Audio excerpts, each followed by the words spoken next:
Dear my friends, if you're here, it's because you believe that our later years aren't a conclusion, but a continuation, a time for wisdom, joy, and vibrant health. We all carry that desire, don't we? To stay strong, to keep up, to live with the same fire we had at 40 or 50. We see the fitness ads, we hear the advice, and we push ourselves to stay young. But what if I told you that some of the very things we do in the name of health, the exercises we've been told are good for us, could be quietly betraying the one organ that has faithfully served us our entire lives? What if the path to a stronger heart after 60 isn't about pushing harder, but about moving smarter? Today, we're not going to talk about limitations. We're going to talk about liberation. We're going to release ourselves from the pressure to perform and instead embrace the wisdom to protect. Let's begin a journey to honor our hearts, not punish them. Part 1. The All-or-Nothing Trap. Rethinking High-Intensity Workouts. There's a narrative out there in our culture, a persistent drumbeat that tells us that progress only comes through sweat, strain, and exhaustion. You've seen it. The young, glistening bodies in commercials pushing themselves to the brink in high-intensity interval training, or HIIT. They sprint, they gasp, they collapse, and they call it health. For a 25-year-old body, perhaps it is. But for a heart that has beaten over 2.5 billion times, it's a dangerous gamble. I call this the all-or-nothing trap. It's the belief that if exercise isn't intense, it's not worth doing. And my friends, that belief is quietly damaging hearts across the country. Imagine your heart is a classic, beautifully maintained automobile. For 60, 70, or 80 years, its engine has run faithfully. It's taken you on incredible journeys. But now its parts are more refined, more deserving of respect. You wouldn't take that classic car and redline it at every stoplight, would you?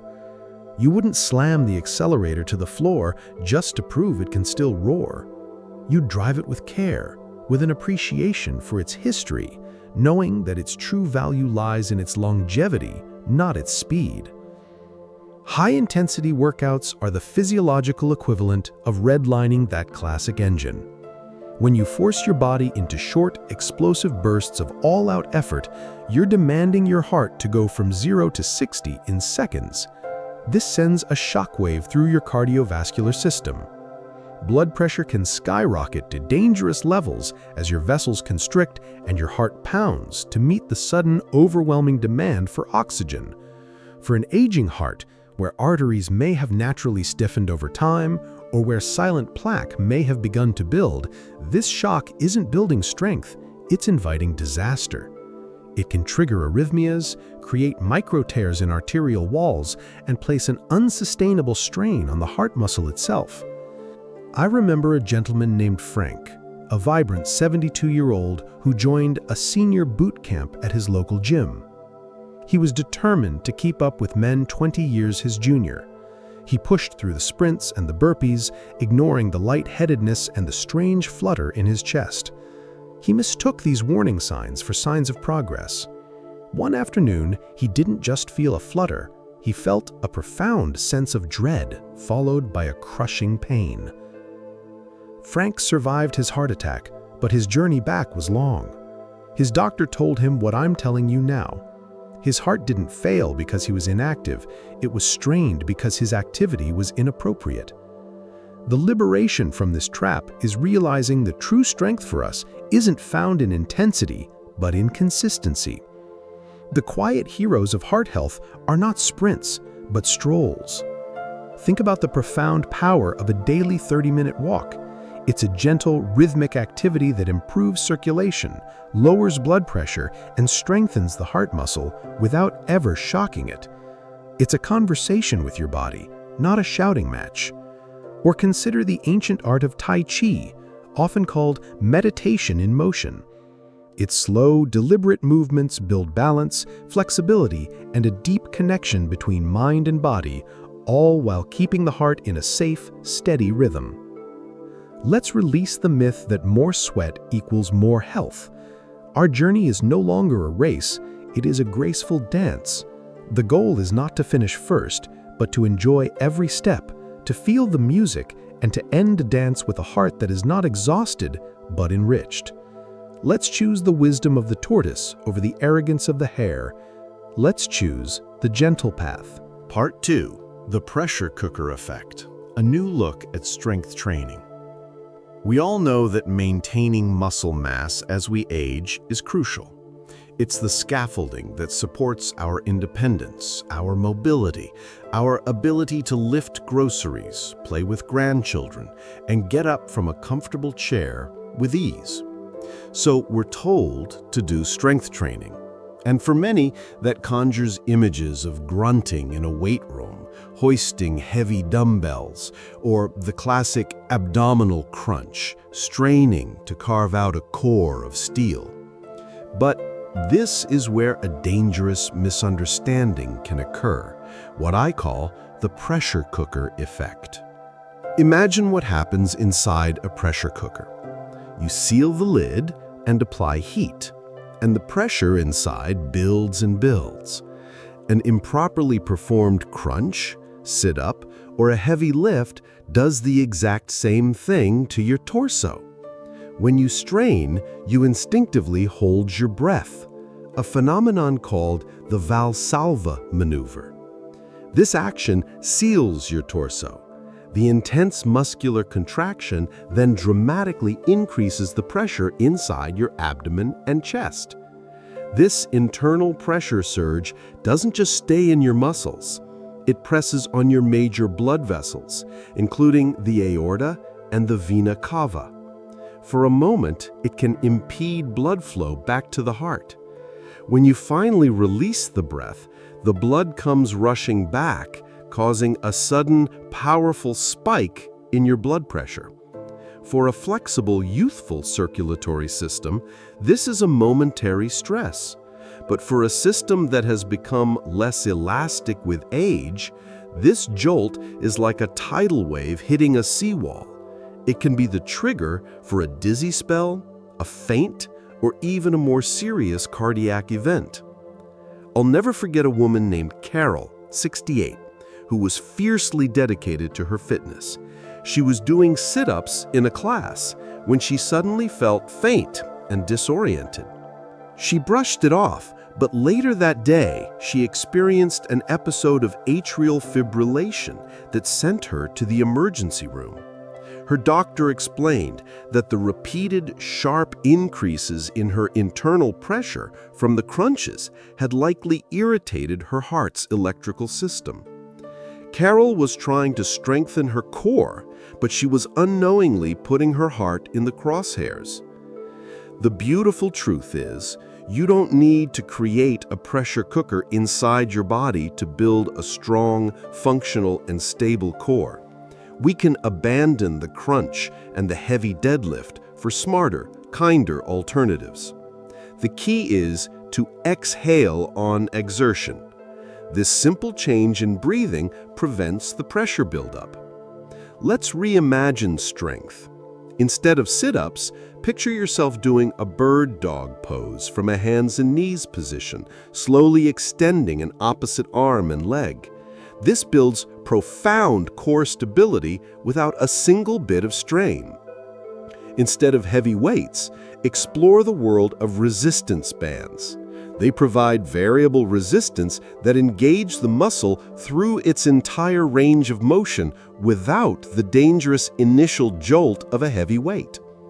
Think about functional fitness. What is the real-world strength we need? It's the strength to carry a laundry basket up the stairs.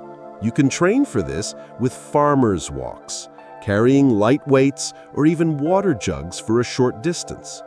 It's the strength to get off the floor. You can practice this safely, using a sturdy chair for support. Chair yoga is a phenomenal way to build strength, balance, and flexibility without ever putting undue stress on your joints or your heart. Our goal is not to build a body that looks good in a mirror. Our goal is to build a body that lives well in the world. A body that can bend down to smell a rose, lift a child for a hug, and navigate the world with confidence and grace. This is true strength. It's not about pressure and strain, it's about control, breath, and purposeful movement. Let's open the valve on the pressure cooker and let our strength grow in a safer, more sustainable way. Part 3. Dancing with the Elements, Mastering Your Exercise Environment. We often think of exercise as an equation between our bodies and our movement, but there's a third, often ignored variable that can be just as impactful: the environment around us. For a body over 60, the simple act of stepping outside can introduce a silent partner into your workout: the weather. And this partner can be a gentle friend or a formidable foe. Our bodies are magnificent, self-regulating machines. But as the years pass, the thermostat, our internal ability to regulate temperature, becomes a little less precise. We become more vulnerable to the extremes of hot and cold, and this vulnerability speaks directly to our hearts. Let's first consider a crisp, cold winter morning. It seems invigorating, a perfect time for a brisk walk. But as you step into the frigid air, your body immediately goes into preservation mode. Your peripheral blood vessels constrict, pulling blood away from your extremities to keep your core warm. This is a brilliant survival mechanism, but it has a cardiovascular cost. This constriction narrows the highways for your blood, forcing your heart to pump with more pressure to push the blood through the tightened network. Your blood pressure rises. For a heart that may already be managing hypertension, this isn't an invigorating walk. It's a high-stakes stress test. Now, let's flip the calendar to a sweltering summer afternoon. The sun is high, the air is thick with humidity. You decide to get some yard work done. In the heat, your body does the opposite. Your blood vessels dilate, or widen, bringing blood closer to the skin to release heat and cool you down. To accomplish this, your heart has to beat faster and harder. You begin to sweat, losing vital fluids and electrolytes. Dehydration can set in far quicker than you realize, making your blood thicker and even harder to pump.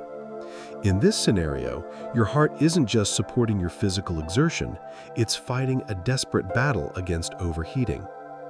Too many well-meaning seniors have found themselves in trouble simply by choosing the wrong time of day. They experience shortness of breath, dizziness, or chest tightness, attributing it to the exercise itself, when in fact, the environment was the primary aggressor. But seeing this not as a limitation, but as an opportunity for wisdom is where our journey takes a positive turn. Mastering your environment is an act of profound self-care. It's about becoming a savvy partner with nature. This might mean your daily walk happens not at the crack of dawn in winter, but in the gentle warmth of the early afternoon sun. In summer, it means embracing the quiet cool of the morning, long before the sun reaches its peak. Even better, it's an invitation to explore the great indoors. Think of the community mall walker. Once a humorous cliché, it is now seen as an act of genius.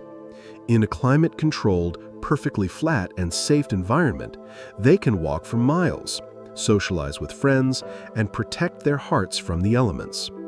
Many community centers offer indoor tracks, pools for water aerobics, one of the single best exercises for seniors, and fitness classes in temperature-stable rooms. Dressing in layers becomes a strategic art form. In the cold, layers trap air and can be removed as you warm up. In the heat, light-colored, moisture-wicking fabrics become your best friend. And hydration is non-negotiable. It's not something you do after you feel thirsty. It's something you do before, during, and after any activity. By learning to dance with the elements instead of fighting them, you are honoring your body's wisdom. You are telling your heart, I will not ask you to fight a battle on two fronts. I will provide you with a safe harbor so you can focus on what you do best, keeping me vibrant and alive.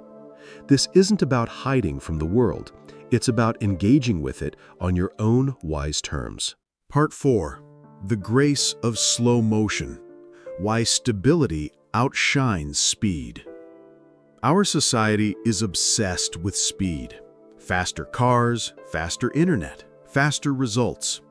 This obsession seeps into our perception of fitness, where fast-paced, high-impact aerobics classes, jumping jacks, and quick, jerky movements are often equated with energy and vitality. It can feel empowering, like we're a defying age, fighting back against the notion of slowing down. But for a body that has gracefully carried us for over 6 decades, this frantic quest for speed can create a hidden chaos within, where the true prize, stability, is lost. Let's look at what happens biologically when we engage in rapid, jarring movements. As we age, a few things naturally shift. Our proprioception, the body's internal GPS that tells us where we are in space, becomes less acute. Our vestibular system, located in the inner ear, which governs balance, becomes more sensitive. Our arteries, as we've discussed, lose some of their elasticity. Now introduce a sudden jump or a quick pivot, like you might find in a high-energy dance class. Your balance system, which is already working a bit harder, can be momentarily overwhelmed, leading to dizziness. The sudden shift in direction can cause your blood pressure to fluctuate erratically as your less elastic vascular system struggles to adapt. Your heart can be thrown into an irregular rhythm as it tries to respond to the confusing signals. The impact of a jump, which was easily absorbed by youthful cartilage and muscle, now sends a jolt through joints that may be arthritic, risking injury. The greatest risk of all? A fall. For a senior, a fall is not a minor mishap. It can be a life-altering event that threatens independence. The tragedy is that many seniors engage in these activities with the best of intentions. They want to stay agile. They want to feel young.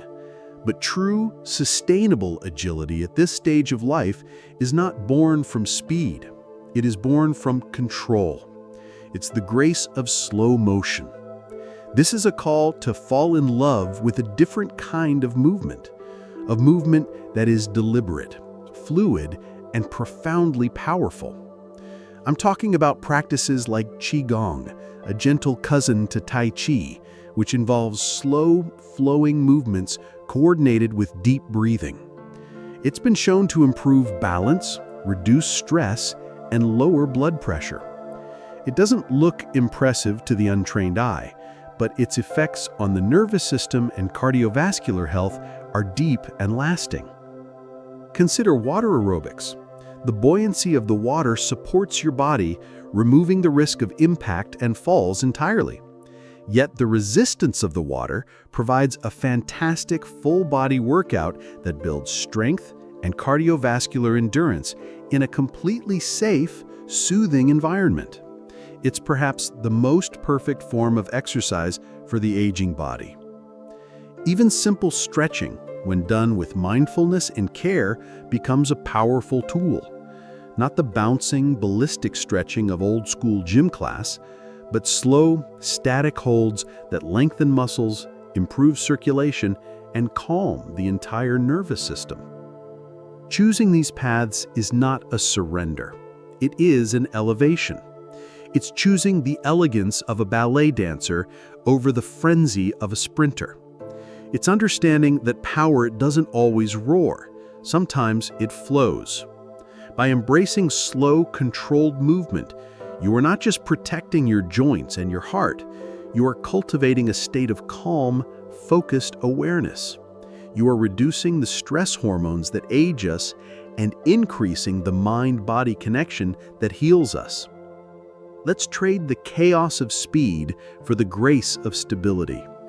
In that grace, we will find a strength and a peace that no high-impact workout could ever provide. Part 5. The Sacred Rhythm of Rest, Honoring the Nightly Heel. In our productivity-driven world, we often view the end of the day as one last chance to get things done. The chores are finished, the phone calls have ceased, and a quiet window of time opens up.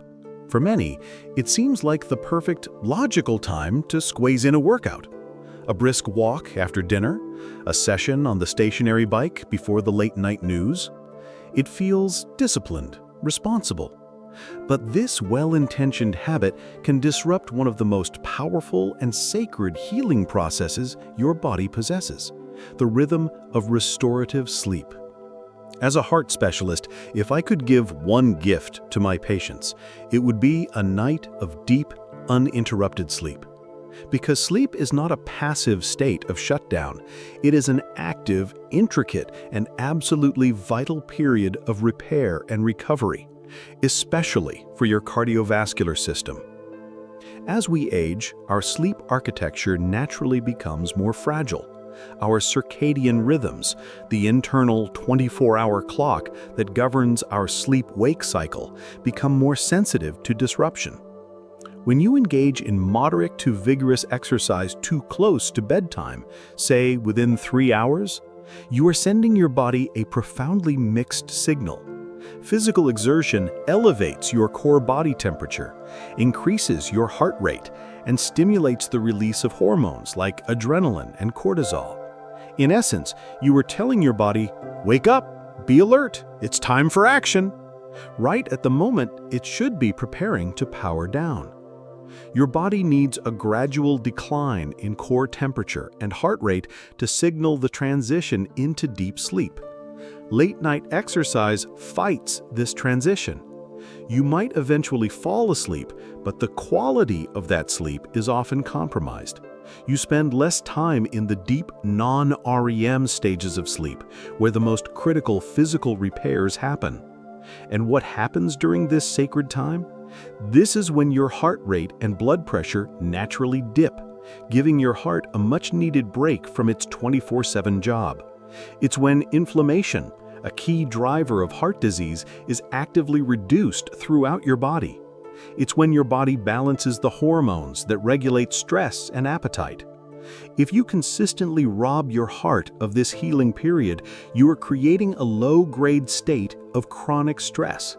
Studies have shown unequivocally that poor sleep is directly linked to higher blood pressure, increased risk of arrhythmias, insulin resistance, and systemic inflammation. You may be diligently exercising, but you are undoing the benefits by disrupting your recovery. The wisdom here is to learn to work with your body's natural rhythms, not against them. Let your physical activity be a daytime affair. Morning or early afternoon exercise is ideal. It can actually improve your sleep quality later that night. It boosts your energy and mood for the day ahead and aligns perfectly with your body's hormonal cycles. Then let your evenings become a sacred ritual of winding down. This is your time to signal to your body and mind that the day is done and healing is about to begin. This could be a gentle, restorative stretching routine. It could be reading a book, listening to calming music, sipping a caffeine-free herbal tea, or meditating. It's about creating a peaceful runway for your body to take off into a night of deep rest. Think of your day in two parts, the doing phase and the being phase. Exercise is for the doing. The evening is for being. By honoring this rhythm, you are giving your heart the most precious gift of all, the time and peace it needs to heal itself, to consolidate the gains from your daytime activity, and to prepare to serve you faithfully for another beautiful day. Your heart deserves this nightly grace. We've journeyed together today through a landscape of new ideas, challenging some long-held beliefs about what it means to be fit and healthy in our wisest years. We've learned to trade the intensity of high-intensity interval training for the consistency of a gentle walk. We've released the pressure of heavy lifting for the controlled strength of functional fitness. We've learned to dance with the elements, to embrace the grace of slow motion, and to honor the sacred healing power of rest. The single thread connecting all of these lessons is a shift from rebellion to reverence. For so long, we're told to fight aging, to rebel against it. But the real wisdom lies in revering the journey our bodies have taken. It's about listening to the whispers of our heart before it has to scream for our attention. Your health is not measured in miles per hour or pounds lifted. It is measured in quiet, consistent moments of self-care. It's measured in the balance you feel, the peace you cultivate, and the strength that allows you to live each day with joy and independence. Thank you for joining me on the Senior Wise journey. If this message resonated with you, please help us share this wisdom with others. Click the like button, share this video with a friend who might benefit, and be sure to subscribe to our channel for more content that honors and empowers our journey through these incredible years. Your heart has given you a lifetime. Now is the time to give it a lifetime of wisdom in return. Be well and move wisely.